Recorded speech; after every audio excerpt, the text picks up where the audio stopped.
UP में क्या है मुद्दा चुनावों में?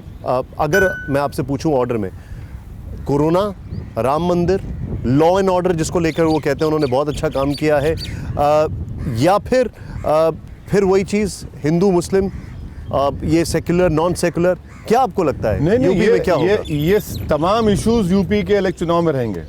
ये तमाम इश्यूज रहेंगे यूपी के चुनाव में, और ये तमाम इश्यूज आवाम जनता के दिल में है। कहते हैं लोगों की मेमोरी बहुत शॉर्ट लिव्ड होती है। ना, ये देखिए, किसकी मेमोरी शॉर्ट लिव होगी?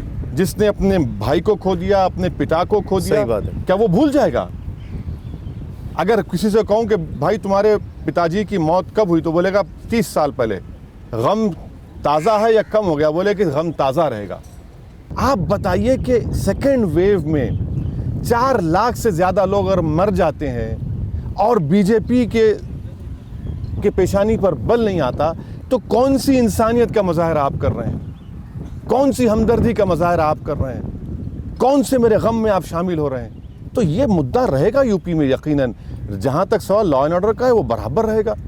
आपने 37% मुसलमानों को एनकाउंटर के नाम पर मार दिया, 37%। कल भी एक बच्चे की मौत हुई पुलिस कस्टडी में।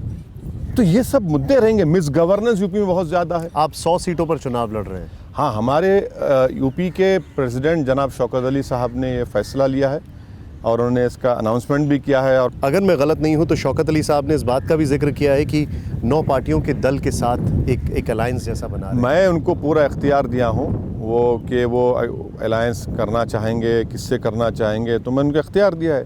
देखिए, होता क्या है, लेकिन क्या ये अलायंस यूपी जैसे स्टेट में बगैर बीएसपी या बगैर समाजवादी के साथ हुए कुछ कर सकता है, या आप सरकार बनाने की नौबत में आ सकते हैं? देखिए, हम ये कह रहे हैं कि अगर आपको बीजेपी को, कम्युनलिज्म को, उत्तर प्रदेश के मिस गवर्नेंस को, उत्तर प्रदेश में हेल्थ इंफ्रास्ट्रक्चर के क्रिएट करने को, उत्तर प्रदेश में एक भाईचारगी को पैदा करना है, दलित, मुस्लिम और जो पिछड़ा समाज है उनको सबको मजबूत करना है, तो अलायंस करिए।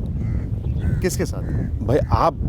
आपका नेचुरल अलाई कौन बन सकता है? नहीं, देखिए, नेचुरल अलाई तो ये बड़ा लोडेड क्वेश्चन है, इसमें मैं नहीं बोल सकता। हम शौकत साहब ने कहा कि हम अलायंस करने तैयार हैं। अब अलायंस किससे होता है वो तो ज़रूर आपको बताएंगे, मगर ये एक बात ये समझना है। सर, ये मेरा सवाल है, इसलिए मैं आपसे मुझे मुकम्मल करने दीजिए। ये हम इसलिए भी कह रहे हैं कि आप बाद में रोते हैं, आपने वोट काट दिया। अरे भाई, आप चलिए, आप करिए ना। आप वोट काट दिए, आपकी वजह से बीजेपी जीत गई, तो आज हम कह रहे हैं चलिए हराते हैं बीजेपी को। मतलब ओवैसी साहब ओपनली कह रहे हैं कि हम वोट नहीं काट रहे हैं, आप हमारे साथ अलायंस करिए, हम बीजेपी को नहीं, देखिए, हम तो वोट ना कभी काटे हैं और ना हमारे लड़ने से बीजेपी को भी फायदा हुआ है। ये हम आज भी कह रहे हैं। ये मैंने नहीं बोला, आप बोल रहे हैं। नहीं, मैं कह रहा हूँ। और जो कहता है ना, कभी डिबेट करवा लीजिए, हम आएंगे, बैठेंगे। वो कौन से स्टेट में मिसाल देते, दीजिए मिसाल, हम बताएंगे। एम्पिरिकल एविडेंस से और परसेंटेज से बता देंगे।